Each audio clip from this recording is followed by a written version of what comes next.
I love the fact that lawyers generally are resistant to technology. They're generally not as interested in marketing, and that has given our law firm a real competitive edge as far as combining online marketing with our legal practice. Now, you actually serve lawyers and law firms, and you do their SEO for them. What are some of the challenges that you face when serving law firm clients? Well, the challenge is exactly what you pointed out, is that they're a little bit behind. And part of the biggest challenge is getting the attorney's attention and getting them to realize the importance of the content marketing. Mm-hmm. With SEO today, it requires quality content. Now, unfortunately, in the legal industry, you have to be very careful about what you're distributing, whether it's your blog or on somebody else's blog.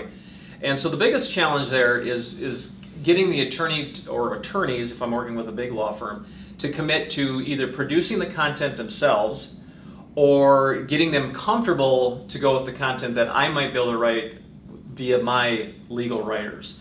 And that's the biggest challenge, is the whole content part of the equation.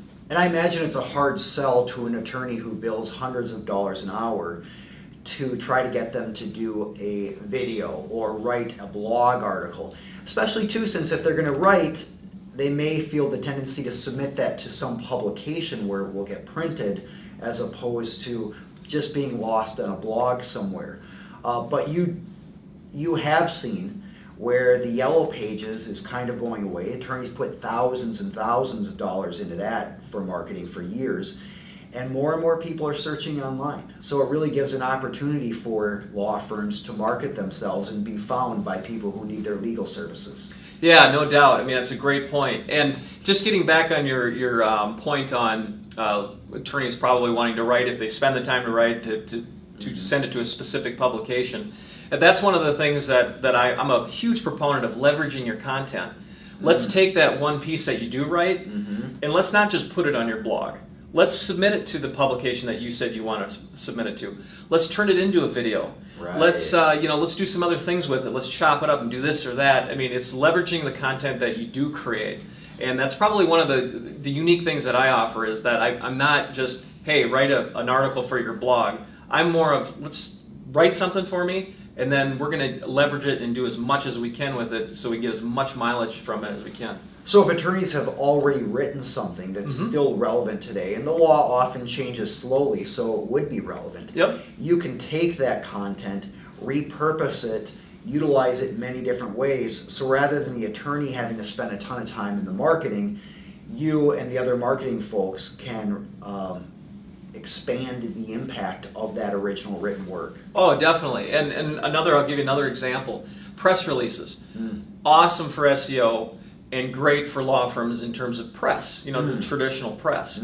So a lot of times when you're working with, especially with a big law firm, a lot of the attorneys get various awards and recognitions, and they meet various milestones. And if you're working with a big law firm of, let's say, 30 attorneys, that's 30 opportunities I have to get that law firm additional press, because if you, for example, are recognized for something in the legal industry, I can take that, we can create a press release around it, submit it, and now you get some press, your law firm gets press, and now you multiply that by however many attorneys there are. I mean, that's huge. That's a great point. Any other tips for law firms who are evaluating whether to market themselves online? The biggest thing is, first of all, definitely do it. And start, the least thing I can recommend is start with a blog. Get a blog going and get some content moving. Okay. And I would shoot for at least 1 or 2 unique pieces of content every couple weeks as a bare minimum. And that'd be a great start, is just getting started with a blog. You're located in Minnesota, but it sounds like you have clients throughout the nation. That's correct, throughout the country. Yep.